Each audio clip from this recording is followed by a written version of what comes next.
করে তারা ফেসবুকের মাধ্যমে পলাউভাবে প্রচার করতেছে যে ঢাকায় কোনো ইস্তেমা নাই, ইস্তেমা মাদারীপুরের ইস্তেমা, মাদারীপুরে হবে। আওয়াজ করে বলেন না নাউজ। দিন পর্যন্ত টুঙ্গির ময়দানে কাজ করে ইস্তেমার জন্য প্রস্তুতি করি আমরা, আর সেই টুঙ্গির ময়দান তোমরা দখল করে নিবা, আর তোমরা বলবা যে এটাই শ্রেষ্ঠ ইস্তেমা, এটাই মূলধারার তাবলীগ, আর আমরা সেটা মেনে নিব। কখনো সেটা হতে পারে? কথাগুলো এই জন্য কাদিয়ানি রাস্তা না থাকতে পারবে না। ঠিক তদ্রূপ ভাবে আমরা স্পষ্ট ভাষায় বলে দিতে চাই, শুধু মাদারীপুরে না, গোটা বাংলা না, যেটা নিজাইমি শুরাইয়ের মাধ্যমে পরিচালিত হয়, আলেমের নেতৃত্ব পরিচালিত হয়, এই দাওয়াতুত তাবলীগ ছাড়া অন্য সকল দাওয়াতুত তাবলীগকে পুরা পৃথিবীর মধ্য থেকে বানচাল করে দেওয়া হবে। কথা বলেন ঠিক না বেঠিক? আমরা দেওবন্দি উলামা ইকরামের সাথে আছি। দেওবন্দি উলামা ইকরাম সবসময় বাতিলের পক্ষে কখনো কাজ করে নাই, সবসময় হকের পক্ষে নির্ভরযোগ্যভাবে কাজ করে এসেছে। তাদের এই হক আর দ্বীনকে প্রচারের স্বার্থে আমরা তাদের সাথে আছি। কথা বলেন ঠিক না বেঠিক? মুসলমান ভাইয়েরা আমার, সর্বশেষ কথা, সর্বশেষ বলিয়ান আপনাদেরকে উচ্চ বলতে হবে। আমার বাংলাদেশের এই লাল সবুজের পতাকার দিকে যদি কেউ শকুনের হায় না দেয়, আমার বাংলাদেশের এই মাটির দিকে যদি কেউ হায় না দেয়, তাদের সাথে যুদ্ধ হবে, আবার একটা যুদ্ধ হবে। সেই যুদ্ধের একদিকে থাকবে হক, আরেক দিক থাকবে বাতিল। আবার একটা যুদ্ধ হবে, সেই যুদ্ধের একদিকে থাকবে মুসলমান, আরেক দিকে থাকবে কুফফার আর ফুজ্জার। সেই যুদ্ধের জন্য প্রস্তুতি নিতে হবে। যুদ্ধের ময়দানের জন্য যদি রক্ত দিতে হয় আমরা রক্ত দিব, যদি জীবন দিতে হয় আমরা জীবন দিব। ইসলাম এবং আমার দেশের ইঞ্চি মাটিকে রক্ষার জন্য রাজপথে নিজের জীবনকে বিলিয়ে দিতে প্রস্তুত আছি সবাই ইনশাআল্লাহ। আল্লাহ হয়ে কোনো কাজ করো আমরা কিছু বলবো না। যদি তোমরা খ্রিস্টানের রূপ নিয়ে কাজ করো আমরা তোমাদের কিছু বলবো না। যখন তোমরা মুসলমানের ভেষ ধরে, যখন তোমরা মুসলমানের রূপ ধরে ইসলাম আর দ্বীন নিয়ে খেলা শুরু করবা, তখন উলামায়ে কেরাম কখনো নিশ্চুপ থাকতে পারে না। কথা বলেন ঠিক না বেঠিক? মুসলমান ভাইয়ারা আমার, এটাই কথা, এটাই মূল। আমি আপনাদেরকে 2-3টা আয়াত দিয়ে বুঝালাম যে দাওয়াতুত তাবলীগের কাজ তো তারাই করবে যারা উলামায়ে কেরাম। কারণ দাওয়াত তো ছিল নবীদের, আর নবীদের কাজ তো করবে নবীর ওয়ারিসেরা। নবীর ওয়ারিসদেরকে বাদ দিয়ে তুমি 3 চিল্লা আর 2 চিল্লা দিয়ে আলেমদের সাথে হাত তুলে কথা বলো, আলেমদের রক্ত ঝরাও। এই বাংলার জমিনে যেহেতু আলেমদের রক্ত এতাতিদের মাধ্যমে ঝরেছে, বাংলার মাটি থেকে সব এতাতিকে তাড়িয়ে দেওয়া হবে। কথা বলেন ঠিক না বেঠিক? যদি তোমাদের আস্তানা হয় সে চাঁদ সাহেবের সেই দিল্লিকে তোমার আস্তানা গাড়ো। বাংলার মাটিতে 94% মুসলমানের দেশে, যেখানে আজানের ধ্বনিতে সূর্য ওঠে, আজানের ধ্বনিতে অস্ত্র যায়, সেই জমিনের মধ্যে দাঁড়িয়ে জাতির শ্রেষ্ঠ সন্তান আলেমের রক্ত ঝরাবা, আর তাদের বুকের উপরে দাঁড়িয়ে কথা বলবা। পৃথিবীর কেউ এই দুঃসাহসকে মেনে নিতে পারে না। কথা বলেন ঠিক না বেঠিক? মুসলমান ভাইয়ারা আমার, এজন্য মাদারীপুরে যে ইস্তেমা তারা করে, ফেসবুকে যে প্রচার করতেছে যে মাদারীপুরের ইস্তেমাই ইস্তেমা, আমরা কোনো কথা বলতাম না।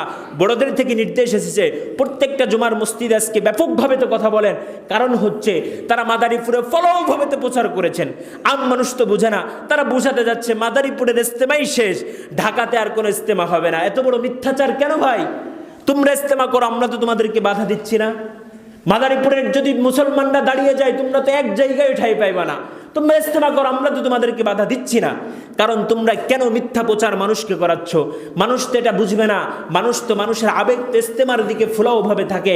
আমরা ইস্তেমায় যাব, আলেমদের কথা শুনবো, কিন্তু তোমরা যদি স্বাধীনভাবে তো করো, তোমাদের কোনো বাধা নাই, তোমরা তোমাদের কাজ চালায় যাও, কিন্তু তোমাদের বাধা নাই। কিন্তু উলামায়ে কেরামের উপরে মিথ্যা অপবাদ দিয়ে, উলামায়ে কেরামের উপর মিথ্যা ষড়যন্ত্রের মামলা দিয়ে, উলামায়ে কেরামকে মিথ্যা আখড়া দিয়ে তোমরা কি প্রমাণ করতে চাও?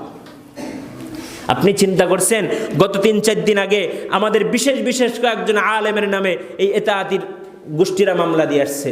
কত বড় দুঃসাহস হলে এইগুলো ওরা করতে পারে? মুসলমান ভাইয়ের জন্য আমাদেরকে প্রস্তুত গ্রহণ করতে হবে দ্বীন টিকানোর জন্য। যেমন আমরা কাদিয়ানির বিরুদ্ধে সচ্চরা কথা বলি যে এই বাংলার জমিনে না তারা সমান, যারা জানে আর যারা জানে না তারা সমান।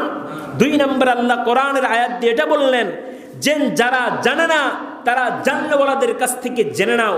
আমরা জানি না জাননেওয়ালা কারা, আমরা ওই ভাইদের উপর একটা প্রশ্ন আপনি ছুড়ে দিবেন যে ভাই বর্তমান সময়ের সব থেকে বড় কিয়ামতের ময়দানে যখন আল্লাহ আমাদেরকে দাঁড় করবেন, কেন তোমরা সাদ সাহেবের বিরোধিতা করেছিলে, কেন তোমরা ইতাআতীদের বিরোধিতা করেছিলে, কেন তোমরা দাওয়াতুত তাবলীগের মূল ধারার সাথে বিরোধিতা করেছিলে?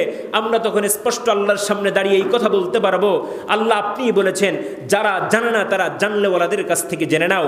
আমরা জেনেছি দেওবন্দি ওলামা ইকরামের কাছ থেকে, আমরা জেনেছি হযরতে তকি উসমানীর কাছ থেকে, আমরা জেনেছি আহমদ শফির কাছ থেকে, আমরা জেনেছি জুনায়েদ বাবুনগরীর কাছ থেকে। এই সময়ের সব থেকে শ্রেষ্ঠ গবেষক এবং আলেম হাদিস বিশারদ হযরত আল্লামা আব্দুল মালিক রহমতুল্লাহ আলার কাছ থেকে আমরা জেনেছি। অতএব আমরা জাতিকে বোঝাতে চাই, আমরা কখনো আলেম থেকে পিছপা হয় নাই, আমরা কখনো আলেম থেকে বিচ্ছিন্ন হয় নাই। যারাই আলেম থেকে বিচ্ছিন্ন করেছে জাতিকে, তারাই ধ্বংসের দাঁড় গোড়ায় দাঁড়ায়ছে। কথা বলেন ঠিক না বেঠিক? মুসলমান ভাইয়েরা আমার, টুঙ্গির ময়দানে রক্ত দিয়েছি আমরা, দীর্ঘদিন পর্যন্ত টুঙ্গির ময়দানে কাজ করে ইস্তেমার জন্য প্রস্তুতি করি আমরা, আর সেই টুঙ্গির ময়দান তোমরা দখল করে নিবা, আর তোমরা বলবা যে এটাই শ্রেষ্ঠ ইস্তেমা, এটাই মূলধারার তাবলীগ, আর আমরা সেটা মেনে নিব। কখনো সেটা হতে পারে?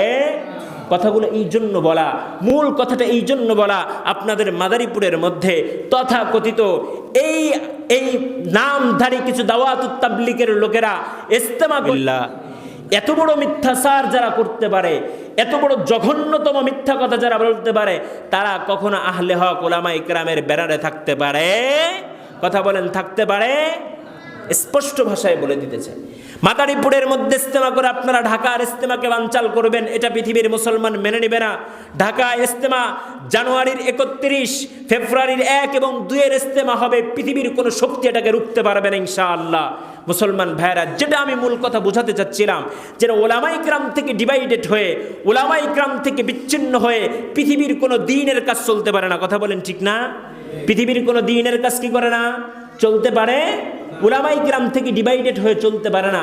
আপনি আপনার মতন চালাতে পারেন, আপনি আপনার মন গড়া মত দিতে পারেন, কিন্তু উলামা ইকরাম থেকে ডিভাইডেড হয়ে কখনো দিন চলতে পারে? দিন চলতে পারে না। আমরা কেন আল্লামা সাদ সাহেবের বিরোধিতা করব? তিনি একজন বংশীয় মানুষ, তিনার আত্মমর্যাদা আছে। কখন আমরা তার বিরোধিতা করেছি? আমাদের আত্মসমালোচনা নয়, আমরা তার বিরোধিতা তখন করেছি যখন তার ভুল হয়েছে, যখন তিনি নবীদের উপর হাত তুলেছে, জনাবে মুহাম্মদুর রাসূলুল্লাহর কোনো কর্মকাণ্ডের উপর হাত তুলেছে, হযরত মূসা আলাইহিস সালাতু ওয়াস সালামের কোনো কাজের উপর হাত তুলেছে, সাহাবা ইকরামদেরকেও ছাড় দেয় নাই, নবীদেরকেও ছাড় দেয় নাই, উলামা ইকরামকেও ছাড় দেয় নাই। এমনকি সেই কথা পর্যন্ত বলেছে মসজিদের ইমাম, মাদ্রাসার শিক্ষকরা, তাদের উপার্জন বিশ্বের উপার্জন থেকেও হারাম, আওয়াজ করে পড়তে হবে নাউজুবিল্লাহ। এমন কথা যে ব্যক্তি বলবে, তার ইতাআত করা আর কোনো একজন গুমরাহির ইতাআত করা সমান কি সমান না? কথা বলেন, সমান কি সমান না? তার বিভ্রান্তিকর লম্বা আলোচনা আমরা করলাম না। আমরা শূরায়ে নিজামের মাধ্যমে যে তাবলীগ কাজ চলতেছে দুনিয়ার জমিনে, ওলামা ইকরামের নেতৃত্বে এই দাওয়াতুত তাবলীগের সাথে আজীবন মৃত্যুর আগ পর্যন্ত থাকবো ইনশাআল্লাহ। কথা বলেন ইনশাআল্লাহ। আমরা স্পষ্টভাবে মাদারীপুরের মধ্যে যারা এতাতি নাম দিয়ে, ইসলামের নাম দিয়ে নতুন করে ফিতনাবাজ সৃষ্টি করার চেষ্টা করতেছ, মাদারীপুরের ইস্তেমাকে আমরা স্পষ্টভাবে এই জুমার মঞ্চ থেকে বরখাস্ত করে দিলাম। এই ইস্তেমায় আমরা কেউ যাব না এবং আমাদের কোনো বন্ধুকে ইস্তেমার মধ্যে ঢুকতে দিব, কারণ ওটা কোনো মূলধারার ইস্তেমা নয়, ওটা হচ্ছে বেদাতির আখড়া, ওটা হচ্ছে ইসলাম বিধ্বংসের একটা কাজ। যদি তোমরা